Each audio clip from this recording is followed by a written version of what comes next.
नमस्कार दोस्तों, स्वागत है आप सभी का मेरे इस YouTube channel build with Rana ji में। मैं अनिल राणा आप सभी का मेरे इस वीडियो में बहुत बहुत स्वागत करता हूं। जैसा कि हम लोग पुरानी वीडियो में देख रहे हैं, माइक्रोसॉफ्ट एक्सेल के बारे में ये ट्यूटोरियल सीरीज चल रही है।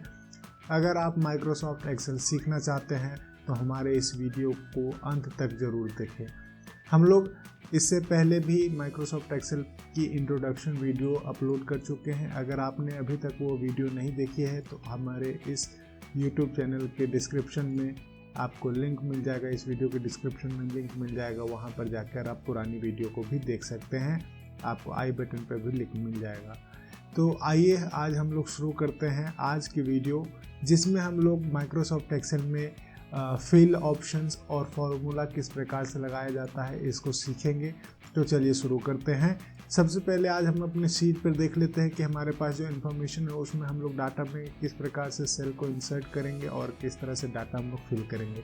तो सबसे पहले हम लोग यहाँ पे आके देख लेते हैं कि डाटा को हम लोग कैसे फिल करते हैं। तो एक रैंडमली हम लोग डाटा लेते हैं, जिस रैंडम डाटा में हम एक स्टूडेंट का नाम लेते हैं और स्टूडेंट के नाम के साथ साथ में हम उसमें देखते हैं कि क्या उसके मार्क्स आए हैं। इसका एक रफली हम डाटा जो है वो एंटर कर लेते हैं। ठीक है, अमित एक हमारा पहला स्टूडेंट है, उसके बाद हमारे पास पलक है, वो तीसरी स्टूडेंट है, उसके हमारा नाम लिख लेते हैं मोहन। नेक्स्ट हम लोग नाम लिख लेते हैं राम। तो ये 4 हो गए और पांचवा जो नाम है वो है दीपक।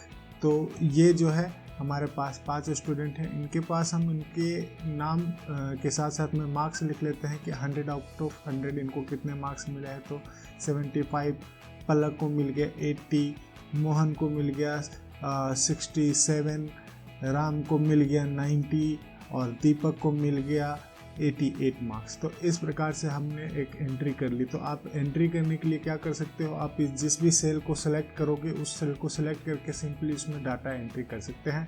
यहाँ पे आपका जो देख सकते हैं ये डाटा हो रहा है, उसको आप सेलेक्ट करके जहाँ पे भी आप क्लिक करोगे उस डाटा को आप लिख सकते हो, उसको चेंज कर सकते हो। ठीक है, अब हम लोग इसमें देख लेते हैं कि हम अब डाटा जब इंसर्ट कर रहे हैं इसमें एक नए सेल को हमको इंसर्ट करना है। सेल क्या होता है, तो सेल आपको मैंने पिछली वीडियो में बताया है कि जो हमारा रो और कॉलम के इंटरसेक्शन से जो बॉक्स बनता है उसको सेल बोलते हैं। तो ये जो सेल है वही सेल है। अब हम चाहते हैं कि इस सेल में कोई नया सेल इंसर्ट करना चाहते हैं, तो हम इसको किस प्रकार से इंसर्ट करेंगे। तो इसको हम पहले तो सेलेक्ट करेंगे, अगर कहीं पे भी हमारे पास रहेगा तो इसको हम सेलेक्ट करेंगे।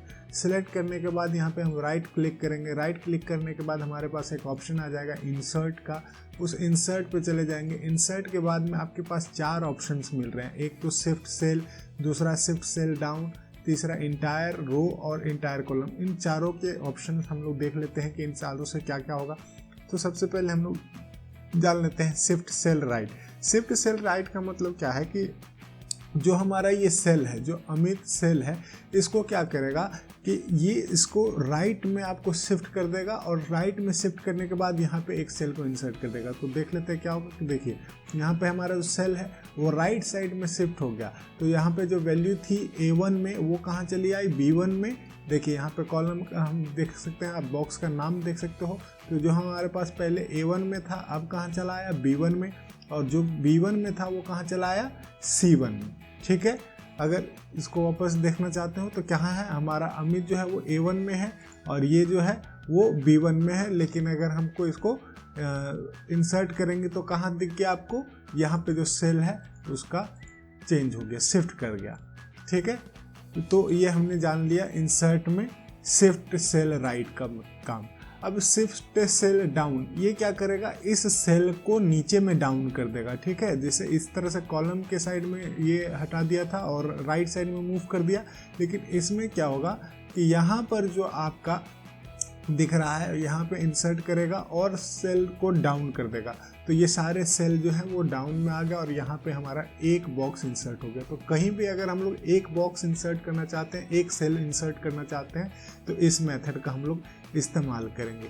ठीक है, अब हम लोग देख लेते हैं कि अगर हमारे पास जो तीसरा ऑप्शन है इंसर्ट अब इसमें क्या होगा, इंटायर रो। इंटायर रो का मतलब क्या होगा कि जो पूरा का पूरा रो है, इसको क्या बोलते हैं, वन जो हमारा लाइन है ये क्या है, ये पूरा रो है। तो इस पूरे रो को क्या करेगा, वो क्या करेगा, इंसर्ट कर देगा। तो यहाँ पे क्लिक करने के बाद देखिए यहाँ पे आपका जो पूरा रो है वो आपका इंसर्ट हो गया है, ठीक है।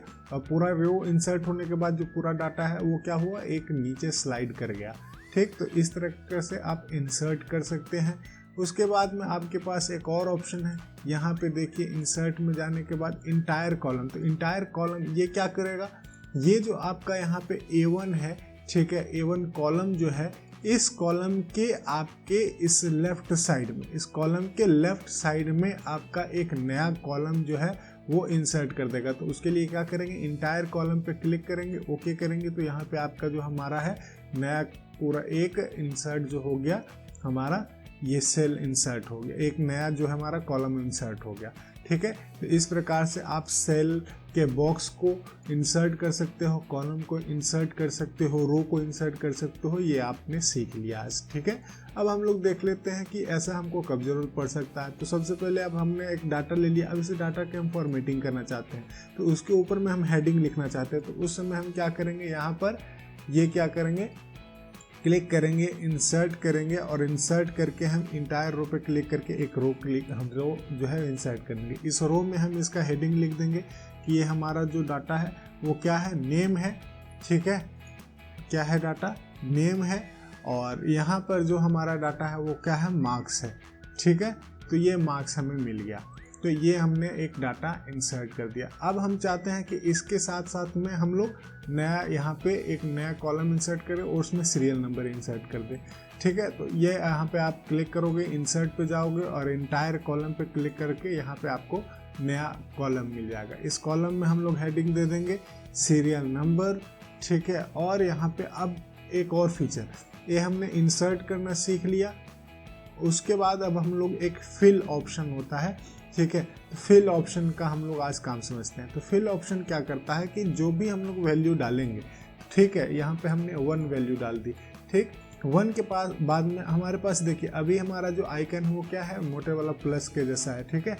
तो बड़ा प्लस है, उसको यहाँ पर जब ये जो सेल है, सेल के इस कॉर्नर में आपको छोटा सा एक बॉक्स बना हुआ है, उस बॉक्स पे जैसे ही क्लिक करेंगे तो हमारा जो प्लस है उसका आइकन चेंज हो जाता है, ठीक है।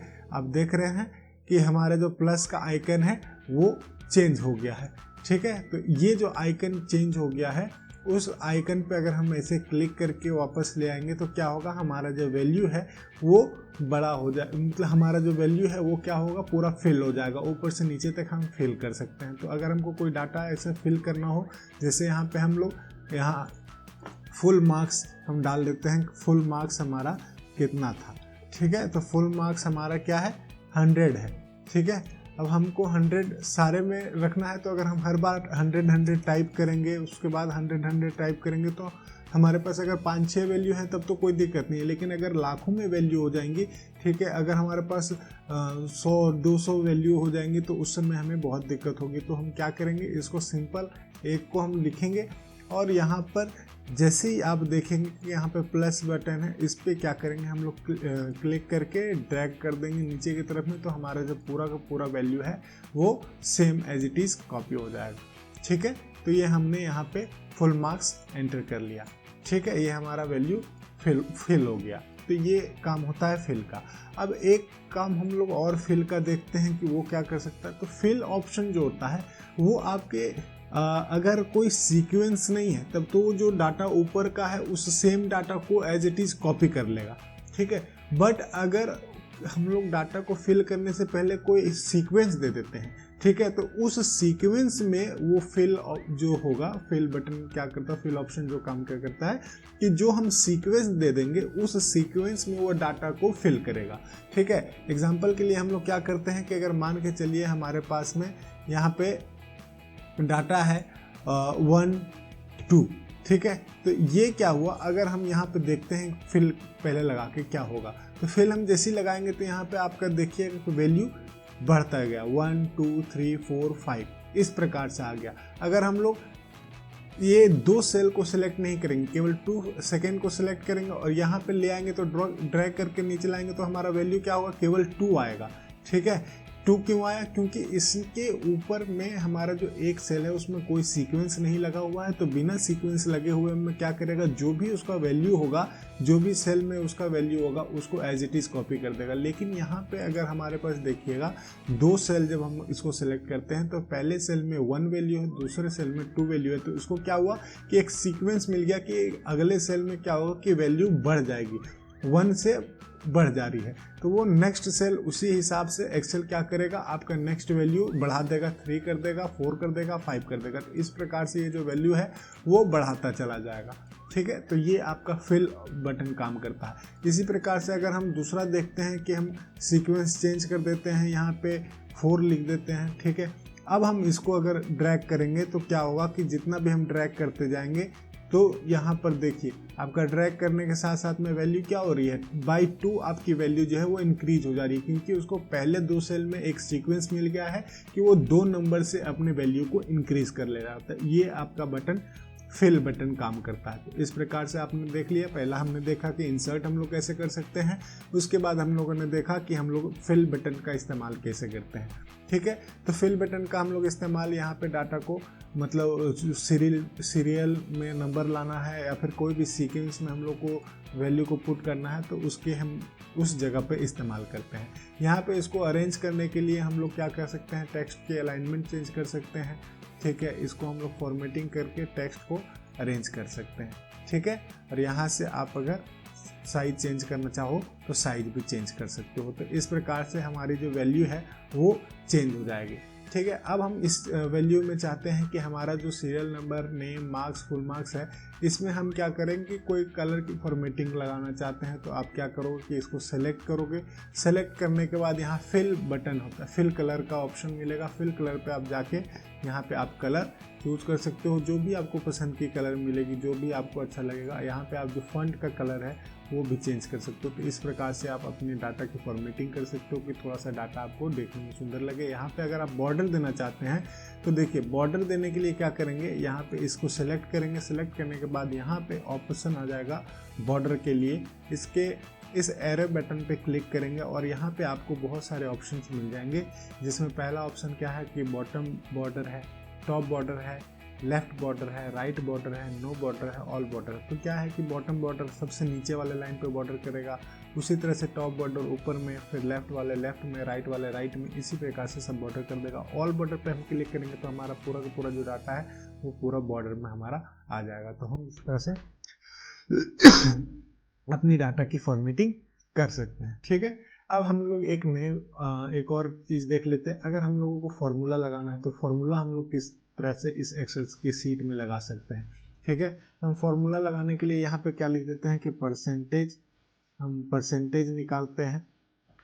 तो परसेंटेज निकालना है तो उसको हम लोग देख लेते हैं कि परसेंटेज हमारी किस तरह से निकलती है। तो परसेंटेज निकालने के लिए हम लोग क्या करेंगे, इस वैल्यू को डिवाइड करके उसके बाद 100 से मल्टीप्लाई करेंगे तो हमारा परसेंटेज निकल जाएगा। ठीक है, कि कितना परसेंट मार्क्स आया है। तो हम लोग क्या करेंगे, इसमें क्या करेंगे, फॉर्मूला लगाएंगे। तो फॉर्मूला एक्सेल में लगाने के लिए आप सबसे पहले कोई भी फॉर्मूला लगाने से पहले उसको क्या करेंगे, इक्वल टू लगाएंगे। इक्वल टू लगाने के बाद हम 75, ठीक है, और उसके बाद इसको कर देंगे डिवाइड बाई 100 और इसके बाद हम लोग क्या करेंगे, ब्रैकेट में किससे मल्टीप्लाई कर देंगे, जो हमारा वैल्यू है। तो हम लोग क्या करते हैं, इस वैल्यू को क्लिक करते हैं या फिर इसको हम लोग थोड़ा सा और वैल्यू को चेंज एक इस तरह से लिखते हैं कि ये जो वैल्यू है वो हमारा फुल मार्क्स कितना है, इससे डिवाइड हो जाए।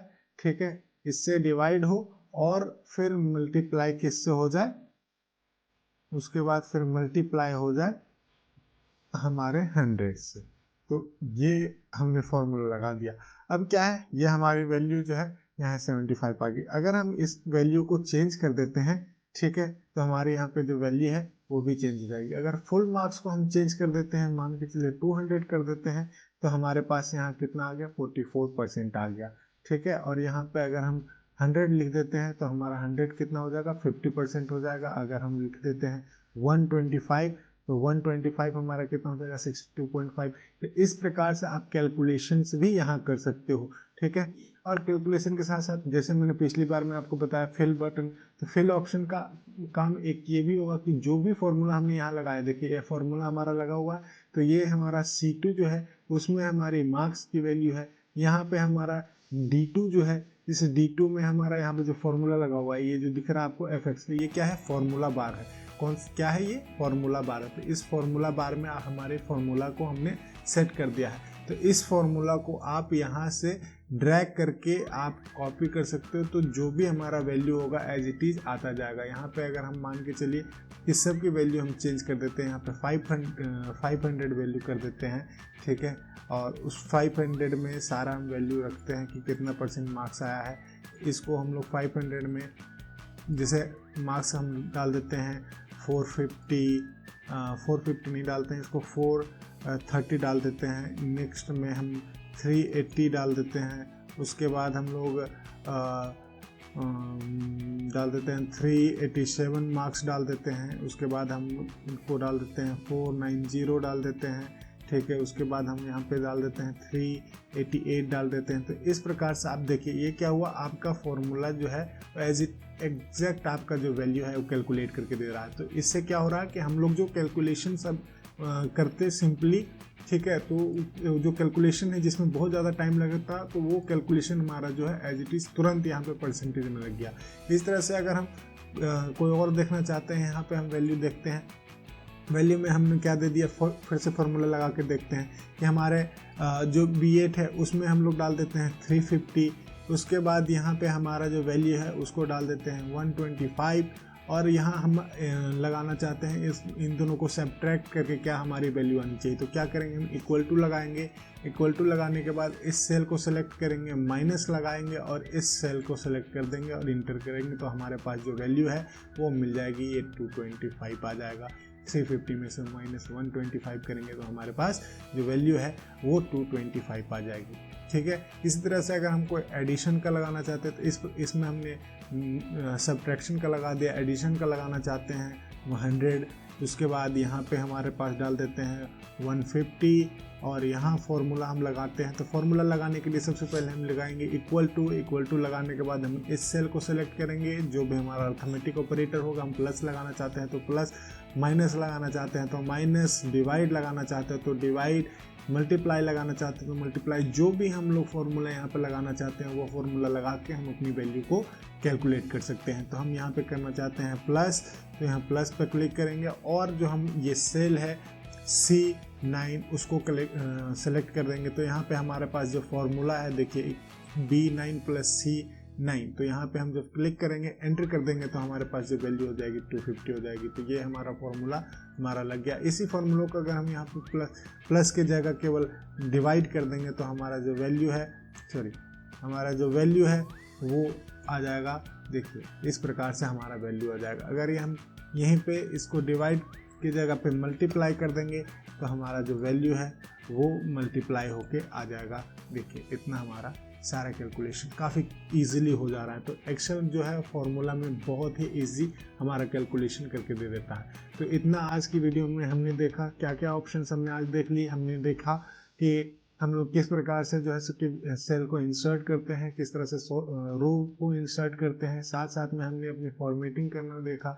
अगर हमारे पास यहाँ पे इस सेल को भी हम फॉर्मेट करना चाहते हैं तो इस पर क्लिक करेंगे, बॉर्डर आ जाएगा। इसको हम अलाइन करना चाहते हैं तो इस प्रकार से हम अपने टेक्स्ट को अलाइन कर सकते हैं। यहाँ पे हमने फॉर्मूला लगाया, हम अपने फिल ऑप्शन से हमने वैल्यू को फिल कर दिया। यहाँ हमने फिल के ऑप्शन से अपने जो सीरियल नंबर है उस सीरियल नंबर को भी अरेंज करके देखा कि हमें सीक्वेंस में किस प्रकार से लगता है, सीक्वेंस में किस प्रकार से वैल्यू को हम इंक्रीज कर सकते हैं। और यहाँ पे जो आप अपनी वैल्यू देख रहे हैं उसमें हम लोग फॉर्मूला लगा रहे हैं। यहाँ पे हमने सब्ट्रैक्शन का फॉर्मूला लगाया है, यहाँ पे मल्टीप्लिकेशन, प्लस, माइनस, जो भी हम लगाना चाहते हैं वो फॉर्मूला हम लगा के वैल्यू को कैलकुलेट कर सकते हैं। तो एक्सेल जो मैंने पहले वीडियो में बताया है कि पहले वीडियो में कि एक्सेल क्या होता है, कि हम लोग डाटा को रिप्रेजेंट करने के लिए और साथ साथ में हमारी जो वैल्यू है उसको भी दिखाने के लिए इस्तेमाल करते हैं, ठीक है। तो इस प्रकार से हम लोग आज अपनी वीडियो को यहीं पे समाप्त करते हैं। नेक्स्ट वीडियो में हमें एक्सेल की और भी फीचर्स, अच्छे अच्छे जो ऑप्शंस इसमें मिलते हैं उन सब के बारे में जानेंगे। तो हमारे इस चैनल को सब्सक्राइब करके हमारे आने वाली वीडियोस के साथ में बने रहिएगा। और इस वीडियो को भी पूरा देखने के लिए आपको बहुत बहुत धन्यवाद। मैं आशा करता हूँ कि आप लोगों को माइक्रोसॉफ्ट एक्सेल में बहुत अच्छे से सिखा सकूँगा। बस आपको बस हमारे वीडियो के साथ में बने रहना है, हमारे इस पूरे सीरीज़ को पूरा अंत तक देखना है और हम और आप साथ मिलकर माइक्रोसॉफ्ट एक्सेल को पूरे बढ़िया तरीके से देखेंगे और अपने जो स्किल्स है उसमें काफ़ी इम्प्रूवमेंट भी लेके आएंगे। ठीक है, thanks for watching my video. आपको बहुत बहुत धन्यवाद। अगर वीडियो अच्छी लगी है तो हमारे इस वीडियो को लाइक कीजिएगा, हमारे चैनल को सब्सक्राइब कीजिए और जितने लोगों तक आप शेयर कर सकते हैं इस वीडियो को ज़रूर शेयर करें। धन्यवाद।